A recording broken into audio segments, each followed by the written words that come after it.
Assalamualaikum warahmatullahi wabarakatuh. Perkenalkan, nama saya Habatul Kolbiha dengan NIM 240 dari kelas F. Di sini saya akan mempresentasikan mengenai pengembangan aplikasi register dan login menggunakan shared preference dan room persistence.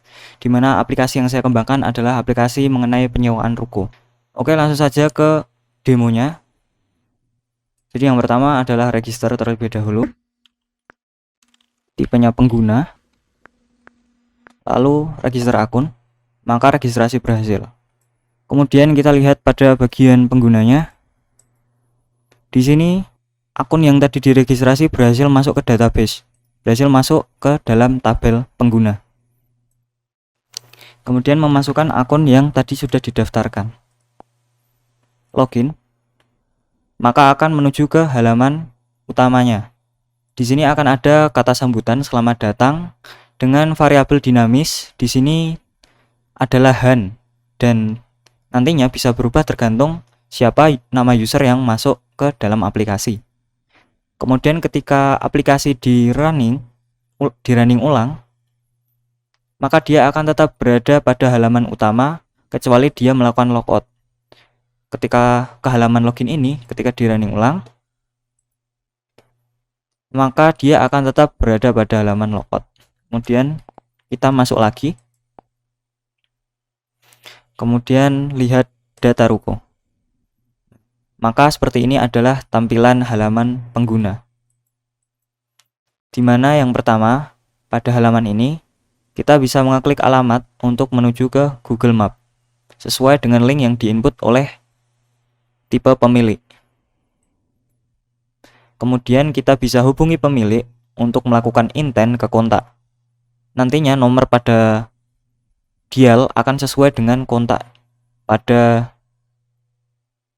salah satu data yang kita pilih. Misal hubungi pemilik, maka nantinya akan menuju ke dial dan seperti ini hasilnya. Kemudian kembali. Kemudian salah satu fitur yang baru saya buat adalah fitur pencarian, di mana kita bisa mencari nama ruko yang kita inginkan. Misal di sini saya akan mencari ruko dengan nama Mojo. Kita cari.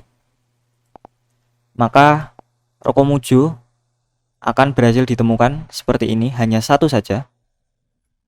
Kemudian ketika kita kosongkan, maka akan muncul semuanya. Kemudian misal kita akan mencari ruko Pancoran.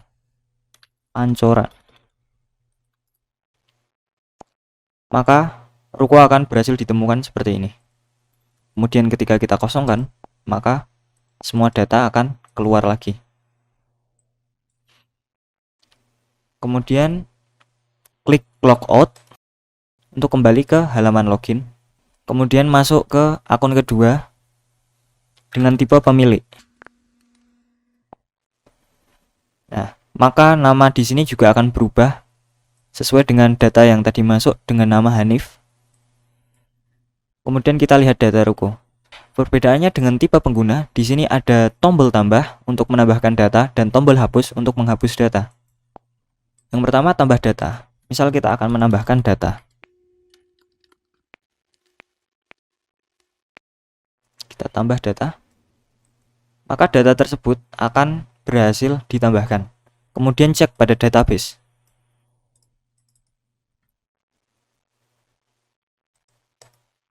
Data yang tadi ditambahkan berhasil masuk ke database pada tabel ruko. Kemudian selanjutnya untuk ubah data.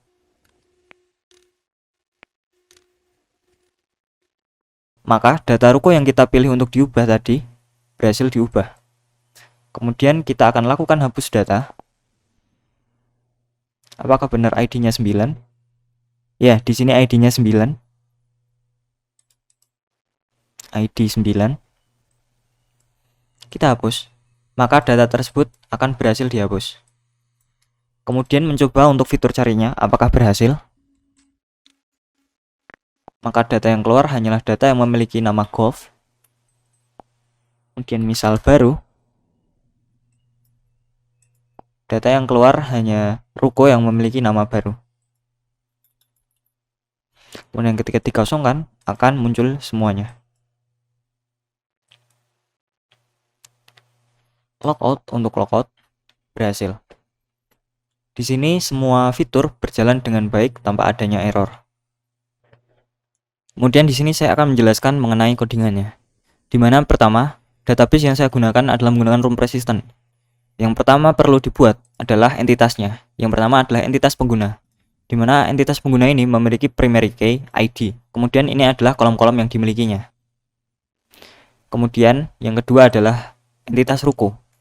Entitas ruko ini memiliki table name ruko, di mana primary key-nya adalah ID ruko. Dan ini juga auto generate, berarti nantinya ID akan otomatis auto increment. Begitu juga dengan pengguna tadi, dia juga auto increment. Kemudian ini adalah kolom-kolom yang dimilikinya.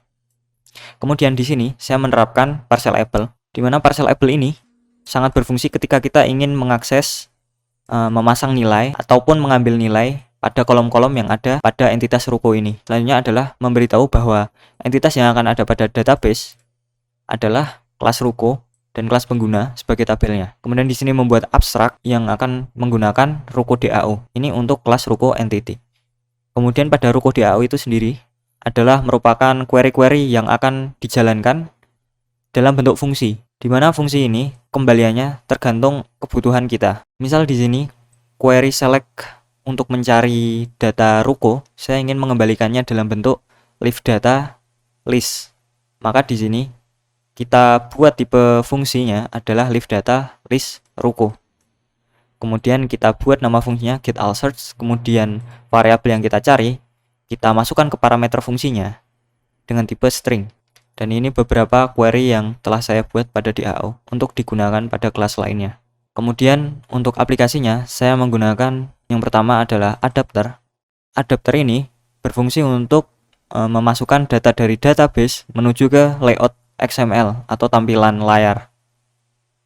Di sini saya menerapkan data binding juga, di mana data binding ini ketika kita ingin merubah nilai pada suatu tampilan XML, maka kita hanya perlu binding data lalu mencari ID XML-nya. Jadi tidak perlu menyeting ID satu-satu. Di sini untuk menghindari error ketika menampilkan sehingga data tidak berubah, maka perlu holder set recyclable false. Ini sangat diperlukan karena nantinya ketika di scroll data itu tidak berubah. Namun ini membuat data itu tidak recycle lagi atau data itu bukan data daur ulang lagi. Namun ketika kita menerapkan recyclable false, maka nantinya untuk tiap data yang berubah, maka kita harus menerapkan notify data set change sehingga tiap data berubah nantinya bisa tetap ditampilkan pada tampilan aplikasi secara real time. Di mana add data ini itu berfungsi untuk memasukkan data dari view model ke dalam adapternya.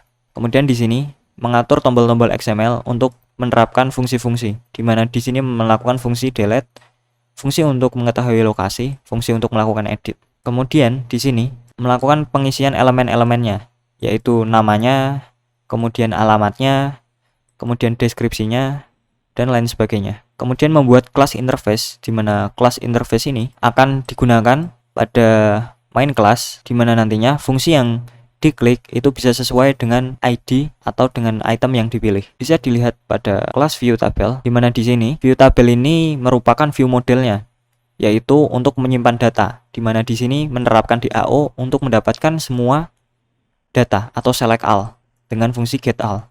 Kemudian di sini juga ada fungsi delete berdasarkan ID-nya, sehingga nantinya ID yang di delete itu bisa sesuai dengan item yang dipilih. Jadi fungsi class view model ini secara garis besar adalah untuk menyimpan data-data yang ada pada database untuk nantinya akan ditampilkan pada layout XML menggunakan kelas adapter. Kemudian ini adalah untuk kelas mainnya. Di sini saya memilih salah satu saja. Di sini saya memilih kelas main pengguna untuk halaman utama penggunanya. Di sini yang pertama dilakukan adalah melakukan inisialisasi kelas adapternya yang tadi sudah dibuat. Kemudian fungsi observe data di sini untuk menginisialisasi view tabel pengguna, di mana akan menggunakan fungsi getRuko untuk mendapatkan data-data yang ada pada view tabel pengguna. Kemudian melakukan observe untuk memasukkan semua data-data yang ada pada database melalui view tabel pengguna, lalu dimasukkan ke dalam ruko adapter 2, atau ini adapternya untuk main pengguna atau adapter untuk tampilan pengguna.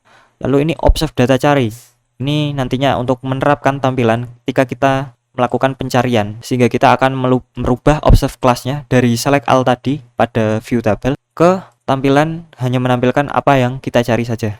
Dan kelas lokasi ini untuk mengarahkan untuk intent ke lokasi yang kita inginkan berdasarkan link. Kemudian ini kontak ruko yang akan mengarahkan kita pada dial number.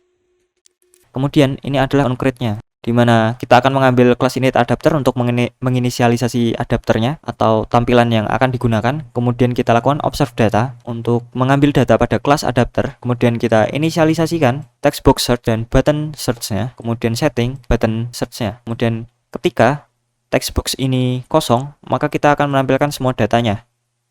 Namun ketika text box ini memiliki isi, maka kita akan melakukan observe data cari, di mana observe data cari ini menerapkan get all search, di mana get all search tadi pada DAO adalah mencari berdasarkan namanya, dan cari data get to string ini mengambil nama dari text box ini ke dalam bentuk string untuk menjadi parameter pencarian dari get all search tadi.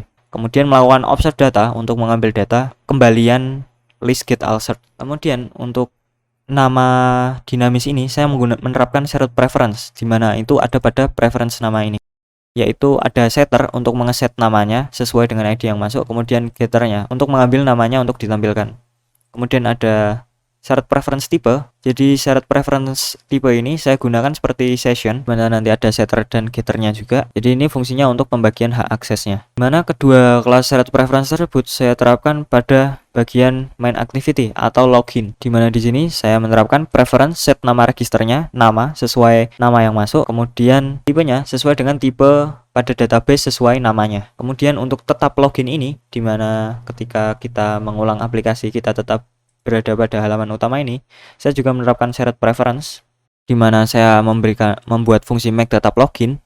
Ini berfungsi untuk nantinya ketika kita sudah login, maka akan dibuat shared preference untuk kita tetap login. Kemudian ketika logout, maka shared preference tersebut akan dihancurkan sehingga kita tidak berada pada halaman login lagi.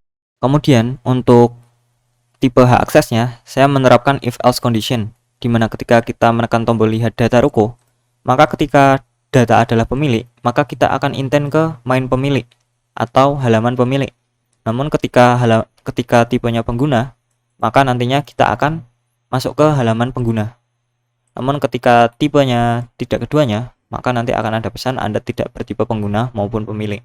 Sekian yang dapat saya sampaikan, kurang lebihnya mohon maaf. Wassalamualaikum warahmatullahi wabarakatuh.